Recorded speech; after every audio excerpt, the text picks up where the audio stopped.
Hello guys, good morning. This is Mamsi again. Today's video ay tuturo ko sa iyo ang aking signature na chocolate moist. Since na magsimula ako ng baking, ito na yung aking ginagamit lalo na pag customized cake ang ginagawa ko.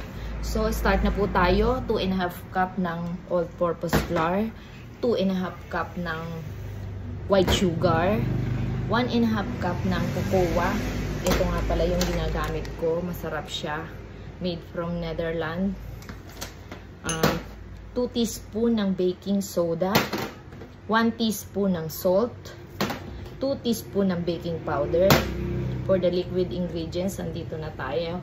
Unahin natin ang egg, 3 eggs, brewed coffee instead of instant coffee, and then buttermilk. So wala akong nabiling buttermilk, nilagyan ko na lang siya ng substitute na fresh milk or full cream milk instead na buttermilk na wala kang makita. So nilagyan ko siya ng 1 tablespoon na apple cider vinegar. Una, isip muna natin ang dry ingredients. Pagsasama-samahin lang natin siya. Yan, sip muna para sigurado na meron siyang buo-buo. So wala. And then, cocoa. Yan, sip lang natin siya. Isama na natin ng baking powder, salt, baking soda.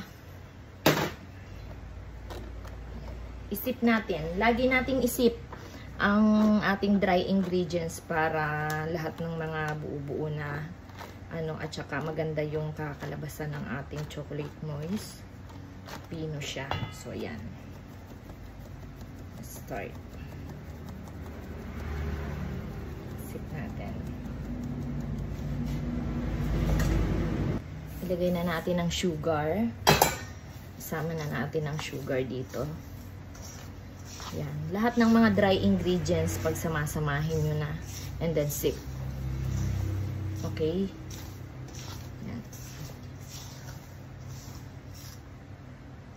Proceed na tayo sa susunod na ingredients. Ilagay natin yung egg, 3 eggs.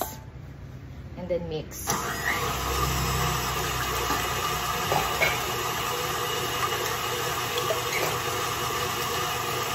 Kailangan maging medyo stiff ng konti yung ating egg.